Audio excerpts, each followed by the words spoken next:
Machiavelli in this Illuminati, all through your body. The blows like a 12-gauge shot. Feel me? And God said He should send His one begotten Son to lead the wild into the ways. Follow me. Yo les postos, c'est Sacha, bienvenue dans cette nouvelle vidéo Mercato. Le Real Madrid prend encore contact avec Sadio Mané sur l'offre de transfert pour la star de Liverpool. Le Real Madrid a pris encore contact avec des représentants de Sadio Mané alors que les Los Blancos tentent d'attirer la star de Liverpool loin d'Anfield. Mané est devenu l'un des attaquants les plus puissants du football mondial sous la direction de Liverpool et de Jürgen Klopp. Jürgen Klopp qui a joué un rôle crucial dans le fait que le Reds devienne champion d'Europe et leader fugitif de Premier League cette saison. Tout récemment, lauréat du joueur africain de l'année 2019, Madrid semble sur le point de perdre Gareth Bale et James Rodriguez et a fait de Sadio Mané l'objectif numéro 1 cet été. Dans les mois à venir, et à la recherche d'un attaquant de classe mondiale pour affiner son attaque alors qu'il cherche à revenir au sommet du football européen, et les géants de la Liga ont contacté les représentants de Sadio Mané pour les informer de la décision du Sénégalais d'avancer leur pion. Donc, le patron de Madrid, Zinedine Zidane, veut combiner Mané, le candidat réel au poste d'attaquant maintenant du Real Madrid, 4e du dernier Ballon d'Or, avec Karim Benzema et Eden Hazard. Et il y a même des rumeurs qui circulent selon lesquelles l'entraîneur-chef des Los Blancos s'est entretenu personnellement avec Sadio Mané dans le but de convaincre le joueur de 27 ans des mérites d'un déménagement à Madrid. Il faudrait une somme énorme pour persuader Liverpool de se séparer de l'un de ses plus grands actifs, alors qu'il est également possible de se demander si Mané accepterait réellement de s'éloigner de Liverpool. Bien que le Real Madrid soit bien sûr l'un des plus grands clubs de la planète, Liverpool a suivi le succès de la Ligue des Champions la saison dernière en remportant la Super Coupe d'Europe et la Coupe du Monde des clubs de la FIFA et compte 13 points d'avance sur la Première Ligue sur le deuxième. Même Khalidou Fadiga, ancien international sénégalais, on lui a posé la question, Sadio Mané doit-il aller au Real Madrid? Il a donné son avis tranché. Donc depuis plusieurs mois, Sadio Mané est annoncé au Real Madrid. D'après certaines informations, le Sénégalais de Liverpool plairait beaucoup à l'entraîneur des Merengues Zinedine Zidane. Et Fadiga s'est exprimé, ce serait une très bonne chose de voir son compatriote rejoindre un club aussi prestigieux que le Real Madrid sous la houlette d'un coach comme Zizou. Il cite « Zidane est un grand entraîneur, un grand monsieur du football ». Et tous les joueurs qui passent sous la houlette sont des personnes qui ont réussi à faire de grandes choses. S'il va au Real Madrid, ce sera une bonne chose. Déjà pour nous, en tant que Sénégalais, ce serait une fierté extraordinaire de voir un joueur de notre équipe nationale évoluer dans un grand club comme le Real Madrid. Maintenant, on croise les doigts parce que Zidane, c'est le top, dit-il, interrogé par les confrères d'un journal sénégalais. Donc, Sadio Mané ira-t-il au Real Madrid? En tout cas, c'est la priorité numéro 1 en cas de non-venue de Kylian Mbappé, mais comme ça va être compliqué d'amener Kylian Mbappé dès l'été 2020, Sadio Mané est l'objectif numéro 1 de Zizou et de Florentino Pérez. Et on passe à son compatriote sénégalais Kalidou Koulibaly, donc ça pourrait se préciser assez vite pour Koulibaly. Le PSG voit en Kalidou Koulibaly le successeur de Thiago Silva. Le défenseur brésilien sera en fin de contrat au Paris Saint-Germain en juin prochain. Le Sénégalais pourrait lui succéder dans la capitale l'été prochain. Kalidou Koulibaly va-t-il être poussé au PSG par Naples? Sans le vouloir, Naples est sans doute en train d'envoyer des signaux pour le transfert de Kalidou Koulibaly au PSG. Le Paris Saint-Germain voit le Sénégalais à même d'assurer la succession de Thiago Silva. Le capitaine brésilien du club de la capitale arrive en fin de contrat l'été prochain, le 30 juin. Des négociations pour son réengagement n'ayant pas encore été ouvertes, tout laisse croire qu'il pourrait faire sa valise, ce qui oblige Leonardo à activer son réseau en Italie. Comme pour pousser Kalidou Koulibaly vers la sortie, Naples aurait déjà trouvé un successeur au Sénégalais. Naples aurait trouvé un accord pour la venue d'Amir Rahmani à Naples, capitaine du Kosovo. Le défenseur de 25 ans évolue actuellement en Serie A. Du côté d'Hellas Vérone, le montant de son transfert s'élèverait à 14 millions d'euros, bonus compris. Donc, y aura-t-il Koulibaly au Paris Saint-Germain? Donc, comme Kalidou Koulibaly, Amir Rahmani affiche ses capacités physiques impressionnantes. Le défenseur du Kosovo culmine notamment à 1m92 quand le Sénégalais Koulibaly pointe à 1m87. Donc, on va tout de même finir par remplacer peut-être Thiago Silva. C'est un gros physique Koulibaly, grand de taille, costaud dans les duels. Mais voilà, attention, il ne faut pas trop s'enthousiasmer. Plusieurs fans de West Ham préfèrent en rire, mais après qu'ils ont appris que leur club s'était lancé dans la course pour recruter Kalidou Koulibaly, le défenseur sénégalais est considéré actuellement comme l'un des meilleurs au monde. Et depuis quelques années, son nom revient durant tous les mercatos. En été comme en hiver, des cadors du football européen s'alignent pour recruter Kalidou Koulibaly, mais jusqu'à présent, le défenseur international sénégalais, reste fidèle à son club Naples. L'ancien joueur du FC Metz n'est pas sûr de pouvoir continuer à résister aux différentes offres. La situation tendue à Naples a exacerbé l'appétit des prétendants. Certains ont rejoint les ténors dans ce dossier de transfert et ce feuilleton Koulibaly a révélé plusieurs choses. Il aura décidément tout connu, surtout depuis l'annonce de l'intérêt de West Ham. Les Hammers sont prêts à verser de l'argent pendant la fenêtre des transferts après être brièvement tombés dans la zone de relégation au cours de la période chargée des fêtes. Cette rumeur a provoqué une drôle de réaction des inconditionnels du club, les fans préférant rire au lieu de s'en enthousiasmer. Le site Hammers News a écrit West Ham United a été cité dans ce qui se classe sûrement comme l'une des rumeurs de transfert les plus ridicules de tous les temps. Il reconnaît que c'est un énorme club, en faisant savoir d'ailleurs que les Londoniens de l'Est ont le deuxième plus grand nombre d'abonnés de la saison dans l'élite anglaise et sont le 17e club le plus riche du football mondial en termes de revenus. Il a rappelé qu'il a pu attirer et produire des joueurs de classe mondiale au fil des années, mais une information du Daily Mail, ou Daily Express, selon laquelle West Ham est prêt à faire une audacieuse offre de 70 millions d'euros pour la star de Naples, Kalidou Koulibaly, est tout simplement risible. Note le site. Les dirigeants de West Ham savent qu'ils ont très peu de chances de réussir ce coup, mais ils veulent tout de même essayer. Les conditions pour le Paris Saint-Germain est aussi revenu à la charge pour préparer le départ de Thiago Silva, qui sera en fin de contrat en juin prochain. En cas de départ probable de Thiago Silva, qui arrive en fin de contrat, il est clair que le PSG pourrait être tenté d'opérer un recrutement XXL en défense centrale. Mais la question du prix de Koulibaly pourrait poser problème avec les contraintes du fair play financier. Le PSG doit faire des choix. Mais en tout cas, 70 millions, même pour West Ham, je pense pas que Kalidou Koulibaly, même si la Première Ligue est 10 fois meilleure que la Ligue 1, je ne pense pas qu'on verra Kalidou Koulibaly à West Ham. Donc le Paris Saint-Germain gardera toutes ses chances dans ce dossier. Et le PSG et Leonardo aussi sont désormais sur Gaetano Castrovilli dans son viseur. La quête d'un milieu de terrain est loin d'avoir été abandonnée par Paris. Même si cela pourrait finalement aboutir l'été prochain, les dirigeants de la capitale sont maintenant intéressés par le profil de Gaetano Castrovilli. Le PSG avance sur le mercato, on devrait même dire sur les mercatos, comme a révélé une certaine source. Le sort de Mauro Icardi s'inscrit dans la capitale française. On en reparlera après, lors du prêt de l'attaquant concocté en septembre dernier dans les dernières heures du marché d'été.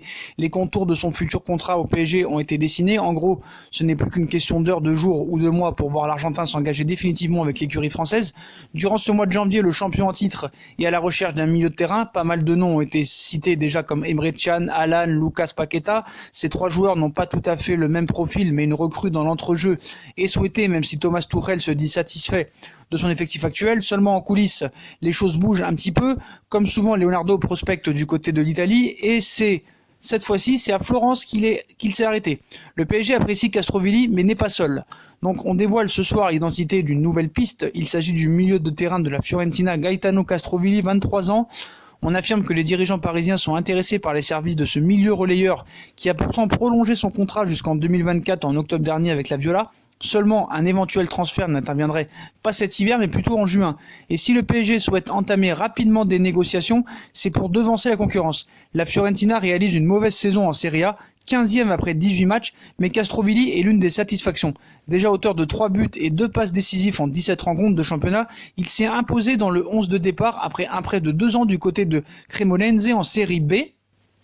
Il a même été sélectionné par Roberto Mancini lors des matchs de novembre avec l'Italie. Bien entendu, sa cote s'est envolée et les gros bras italiens ont déjà le longiligne milieu de terrain dans le viseur. La Juventus de Turin et l'Inter de Milan sont également intéressés par les services du joueur de la Fiorentina. Et juste une petite parenthèse sur Milinkovic-Savic, comme vous le savez, Leonardo a tout fait l'été dernier pour pouvoir le faire venir au Paris Saint-Germain, mais le président de la Lazio, Nolito, ne voulait rien savoir et voulait 100 millions d'euros, ce qui a refroidi les Parisiens. On a pu savoir aujourd'hui une petite rumeur, une tentative éclair actuellement à Paris entre Leonardo et Jean-Claude Blanc, la Lazio et l'agent Mateja Kezman est associé à Ramadani pour Sergei Milinkovic-Savic. Tentative face au versatile, Lolito, mais bon, on pensera pas que ça se fera cet hiver, peut-être des négociations maintenant pour cet été. En tout cas, Milinkovic-Savic reste toujours dans le viseur de Leonardo et du Paris Saint-Germain, donc affaire à suivre cet été aussi. Il pourrait y avoir un entretien au sommet dans le dossier Christian Eriksen. Donc agent de Christian Eriksen, Martin Scout devrait à nouveau s'entretenir avec Giuseppe Marotta, administrateur de l'Inter de Milan. Donc rencontre entre l'Inter de Milan et le conseiller d'Eriksen. L'Inter de Milan souhaiterait boucler l'affaire assez rapidement dans le cadre d'une arrivée gratuite l'été prochain, une volonté de battre la grosse concurrence du Paris Saint-Germain ou du Real Madrid concernant Christian Eriksen. Martin Schulz devrait se rendre en Italie d'ici quelques jours. L'agent du Danois rencontrera les clubs intéressés par son client, dont l'Inter de Milan, le Paris Saint-Germain aussi. Les deux parties en premier avec l'Inter se retrouveront donc après plusieurs échanges ces derniers mois. À noter que les demandes de Tottenham pour laisser partir Christian Eriksen en janvier sont estimées entre 23 et 24 millions d'euros. Et voilà, ça pourrait refroidir peut-être l'Inter de Milan, mais en tout cas, voilà, il n'y a que l'Inter de Milan qui serait prêt à payer tout de suite pour avoir Christian Eriksen. Sinon, les autres clubs vont attendre cet été et l'avoir gratuitement. En tout cas, réunion en sommet entre Eriksen et l'Inter de Milan en premier. Après, les autres clubs, ça verra plus tard.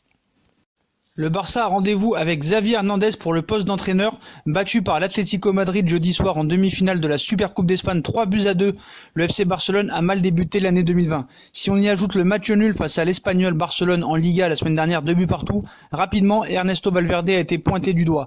Mais la Cadena Cope avançait dans la soirée que le coach espagnol n'était pas menacé pour le moment. Mais en coulisses, les Blaugrana seraient déjà en train de se pencher sur l'avenir.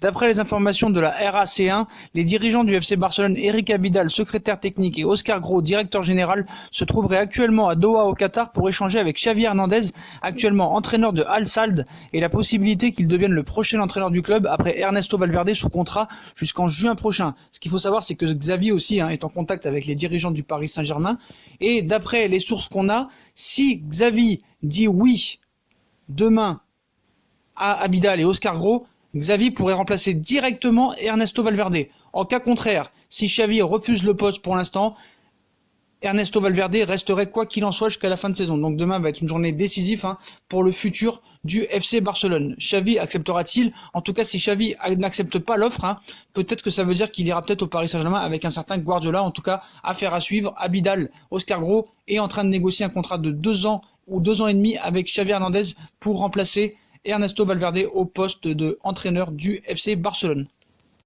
Et l'intérêt de Leonardo et du PSG pour Lucas Paqueta en cette période de mercato n'est pas le fruit du hasard. Leonardo, ancien dirigeant du Milan, n'est pas insensible à la situation financière compliquée du club rossonero et a donc conscience qu'il pourrait frapper coup double en bouclant l'arrivée de Paqueta au PSG cet hiver. En attendant, le Milan AC refuse de placer publiquement le milieu brésilien sur la liste des transferts pour l'instant. Nous ne devons pas nous laisser distraire par le mercato. Interrogé en conférence de presse ce vendredi, l'entraîneur milanais Stefano Pioli a évoqué le mercato hivernal du Milan AC et le cas Lucas Paqueta. Il cite « Les rumeurs sur le mercato, cette semaine, les gars sont restés concentrés. Nous ne pouvons pas nous permettre de penser à autre chose et nous ne devons pas nous laisser distraire. Paqueta, mon but est de faire gagner l'équipe. Alors j'espère qu'il sera disponible et qu'il fera de son mieux. C'est un excellent joueur. » Donc voilà, on ne sait pas quoi à 3 centenaires sur ses propos, mais en tout cas, quoi qu'il en soit, Leonardo veut toujours Lucas Paqueta. Le Milan AC est prêt à baisser le prix à 30 millions d'euros, ce qui n'est pas assez pour Leonardo, qui serait pas prêt à mettre plus de 20 millions d'euros pour Lucas Paqueta. Donc ça va être vraiment le feuilleton de ce mercato d'hiver. Donc comme je vous l'avais dit il y a quelques mois, au mois d'octobre, l'option d'achat de Mauro Icardi de 65 millions d'euros a été bouclé depuis bien longtemps. Tout a été pris en décision commune, comme Neymar, comme Mbappé après le match contre Reims où le Paris Saint-Germain avait perdu 2-0. Donc c'est acté. Les contours du futur contrat de Mauro Icardi sont connus. Mauro Icardi, 26 ans, n'est que prêté par l'Inter de Milan au Paris Saint-Germain, mais il va pas le rester très longtemps. Ce matin, la presse italienne expliquait que le club parisien avait la main sur ce dossier et l'équipe affirmait même que le futur contrat avait déjà été élaboré. Personne n'a la main mise à part le Paris Saint-Germain. Le Parisien va lui plus loin dans les détails. Si le salaire n'est pas dévoilé par exemple, en revanche, on connaît la future durée de contrat de l'Argentin.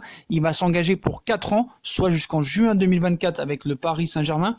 Et le PSG en fait a été le seul décideur. Voilà, dans le contrat, c'était simple. Paris était le seul décideur. Donc l'avenir de Mauro Icardi au PSG avait alimenté bien des fantasmes ces derniers jours, alors que l'Argentin ne cesse de se distinguer sous le maillot rouge et bleu. Pour le club parisien, et bien le seul décideur dans ce dossier l'a toujours été. Il y a quelques semaines de cela, Wanda Nara, coutumière du fait, jetait un pavé dans la mare en affirmant que son époux Mauro Icardi, dont elle défend les intérêts, était seul habilité à décider de son avenir. Sous-entendu, le buteur prêté par l'Inter pouvait tout à fait retourner en Italie en fin de saison, et ce malgré l'option d'achat de 70 millions d'euros au bénéfice du PSG, un tarif aux allures d'aubaine, au vu du rendement de l'intéressé, auteur de 17 buts déjà en 19 sorties avec Paris, auteur de son premier triplé pour le compte du club de la capitale mercredi contre Saint-Etienne en quart de finale de Coupe de la Ligue, victoire 6-1 du Paris Saint-Germain. Mauro Icardi a cité a les cartes en main, se plaît à considérer le directeur sportif même du PSG, Leonardo. Même dans les faits, aucune clause contractuelle ne laisse place au doute. Le 30 juin prochain, à condition que le PSG le veuille et s'acquitte de la somme due au Nerazzurri, Mauro Icardi embrassera bel et bien son destin parisien. Pas question donc d'obscures clauses libératoires comme évoquées par certains médias transalpins il y a quelques jours, soi-disant une clause de 110 millions d'euros pour tout engagement étranger à la Serie A. Si elle a bien été en vigueur il y a un an quand l'Inter cherchait à obtenir la prolongation de contrat de sa pépite offensive, n'est plus d'actualité. Depuis que les dirigeants milanais ont trouvé un accord avec leur homologue parisien en septembre dernier, Mauro Icardi sera parisien et pour 4 ans jusqu'en juin 2024 et devrait toucher un salaire annuel de 9 millions d'euros par an. Et on passe à Kylian Mbappé. Le PSG devrait encore verser 35 millions d'euros à Monaco pour le transfert de Kylian Mbappé. Comme vous le savez, le Paris Saint-Germain va rencontrer l'AS Monaco pour le compte de la 20e journée et puis le match en retard mercredi prochain. Et on nous explique qu'en 2017, le Paris Saint-Germain a marqué le monde du football en recrutant Kylian Mbappé pour 180 millions d'euros à l'AS Monaco, alors qu'il venait d'obtenir la signature de Neymar en provenance du FC Barcelone. Mais tout le paiement ne s'est pas fait en une seule fois. Loin de là. Le processus, il y a que 145 millions qui ont été versés. La première saison en 2017-2018, dans le cadre d'un prêt avec option d'achat obligatoire, le PSG n'avait rien versé à Monaco, même s'il a toujours précisé que la transaction était comptabilisée dans le cadre du fair play financier. Il faut d'ailleurs distinguer ce volet de celui de l'échelonnement des paiements, qui révèle de la trésorerie, mais n'a pas d'impact sur l'amortissement comptable lissé sur la durée du contrat. Le seul cas de figure qui entraînerait le non-versement de cette somme serait qu'il mette un terme à sa carrière ou qu'il aille au terme de son contrat. À l'été 2018, le PSG a effectué un premier versement de 90 millions d'euros à Monaco, puis un second cet été de 55 millions d'euros, ce qui valorise pour l'instant le joueur à 145 millions d'euros. Le moment où Paris réglera le solde de l'addition n'est pas fixé en tant que date. Il est lié à l'avenir du champion du monde. Selon le montage à l'époque mis en place à la demande de Monaco, d'après Mediapart, le club de la capitale devra en effet verser les 35 millions d'euros restants lorsque le joueur originaire de Bondy paraphera une prolongation de contrat ou lorsqu'il sera transféré. Le seul cas de figure qui entraînerait le non-versement de cette somme serait qu'il mette un terme à sa carrière ou qu'il aille au terme de son contrat. Ainsi, toute la dépense n'a pas encore été faite et devrait attendre au moins quelques semaines. Mais on s'attend à ce qu'elle se fasse avant cet été, puisqu'une prolongation de contrat est actée. C'est pour le moment l'issue la plus probable de ce dossier. On serait en tout cas très surpris que le PSG s'arrête à un versement de 140 millions d'euros, voire 145 millions d'euros, quand on voit les conditions qui ont été posées avec ce transfert si particulier, et particulièrement réussi quand on voit la progression de Mbappé en espérant qu'il signe bien son nouveau contrat pour essayer de marquer l'histoire du football avec le Paris Saint-Germain. Voilà les postos, voilà pour cette vidéo mercato et toutes les informations qui sont accommodes. Voilà, dites-moi en commentaire tout ce que vous en pensez de tous ces joueurs que le Paris Saint-Germain supervise. Xavi, futur entraîneur du FC Barcelone, Sadio Mané au Real Madrid, Koulibaly, Emre Can, Lucas Paqueta, les 35 millions que doit encore le PSG pour Mbappé, la prolongation, l'achat acté de Mauro Icardi. Dites-moi en commentaire tout ce que vous en pensez de ces infos mercato. Puis comme d'habitude, si on a kiffé la vidéo, on like, on partage, on s'abonne. On n'hésite pas à me suivre sur les différents réseaux sociaux, Instagram, Facebook, Snapchat, Twitter, ainsi que sur Utip, si vous voulez faire évoluer la chaîne en regardant les pubs gratuitement ou en faisant un petit don. Voilà les postos, je vous souhaite une bonne vidéo à tous et à très vite pour une nouvelle vidéo les postos. Tchuss.